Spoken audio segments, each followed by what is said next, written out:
What's happening? What's happening, man? Welcome to the channel. I want y'all to go ahead and subscribe and like. You know what I'm saying? This your boy, Uncle Tory, coming straight from out of New Orleans. And I just been feeling, like drawn to talk about certain issues, especially dealing with, today's culture and hip hop, and just being inspired by Charleston White. I'm very inspired by Charleston White and the truth that he's confessing about our culture and the bravery that he's showing standing against people who we see as superseding the community as far as their ability to pull strings and get things done in the streets.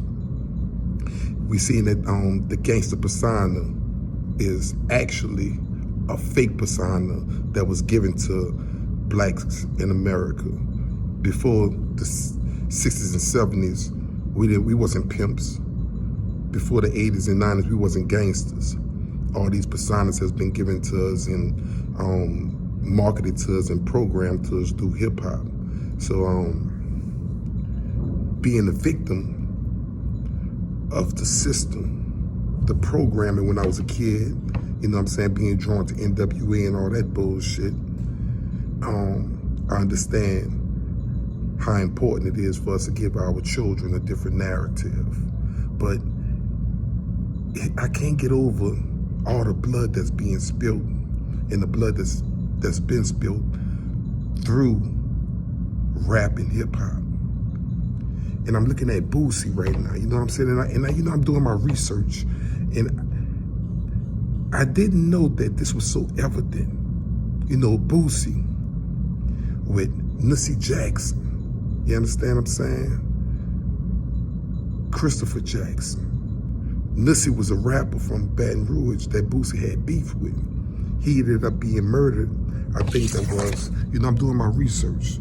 Y'all bear with me, because I'm gonna be breaking this down. I think he was murdered in 2009. You know what I'm saying? If I'm not, but allegedly, Boosie was very involved in his murder, and he had a hitman named Marlo Mike. Well, let's say a hit kid, 15-year-old murderer, killing for Boosie. And Charleston White, I heard about this years ago, but my brain has been so desensitized to the destruction of our own people, I just brushed it under the rug.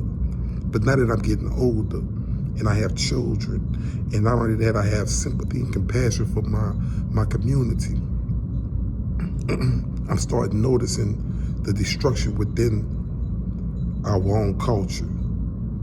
And it's happening with the people that people tend to worship. Boosie had a hitman named Marlo Mike. He was beefing with another rapper named Nussie Jackson, Christopher Jackson. They call him Nussie, but his name was Christopher Jackson. And I wrote this down in February 2009, Nussie was murdered. The same night that he was murdered, Boosie recorded a song called 187 in Body Bag. 2012, the government tried to link Boosie with the recordings. You understand? Marlo Mike, the 15-year-old kid, put a tattoo on his body that said, "Hey Boosie, who's next?" I mean, you know what I'm saying? I didn't realize that all this was so evident. So you got individuals speaking from the grave right now, and karma ain't no joke. And it's the season where a lot of stuff is being exposed.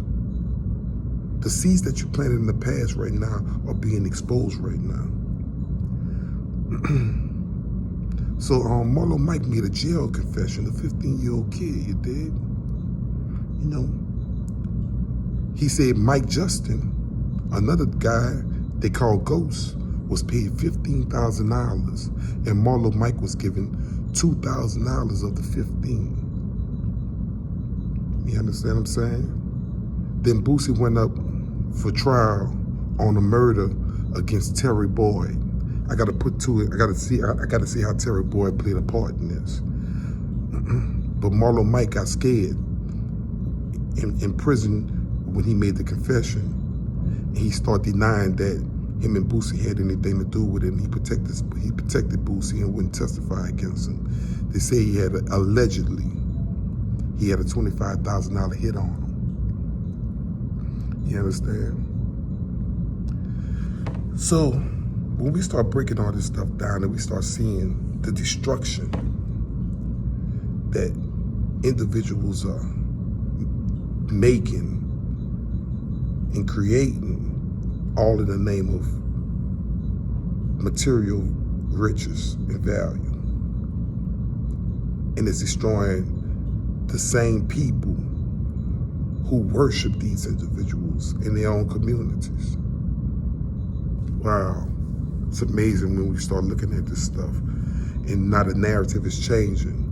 The gangster persona is being exposed and taken down and being torn down at this very moment. And Charleston White is leading. He's leading this cause. It's absolutely amazing to watch this. For years and years, I thought that if you said anything about the Bloods and the Crips, you would be murdered or they'll put a hit out on you. But now we can see that's not true. We can see that nobody really is dedicated to any of these organizations with any value other than money. Nobody's willing to die in the name of these organizations except children.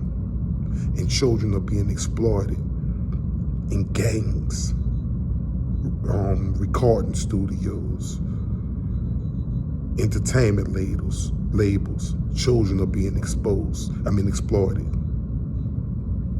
So this is a time of the day where we standing up for truth, value, and wisdom.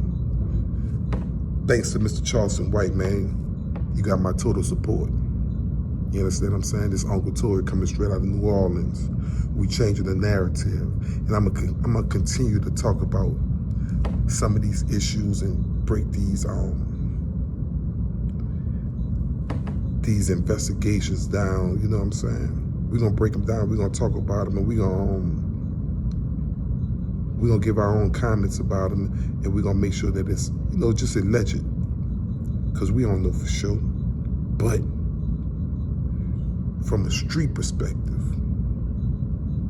and all my street niggas know, from a street perspective, it's easy to tell what's real and what's not. It's easy to tell what's real and what's not.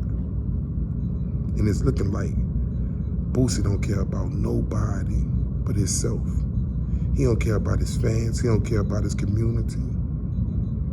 He'll kill anybody, allegedly,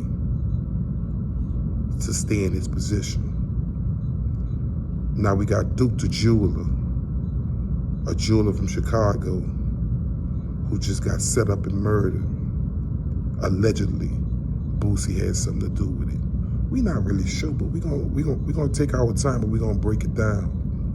And if he didn't have nothing to do with it, so be it. But if he did, and he took this young man out because of material value, it's going to be exposed, whether we talk about it or somebody else talk about it. So I'm gonna take advantage of this opportunity, and from my standpoint, being an older, cat from out the streets of New Orleans, I had my run-ins with the criminal element. So I believe I have the street wisdom and knowledge and credibility to speak upon this.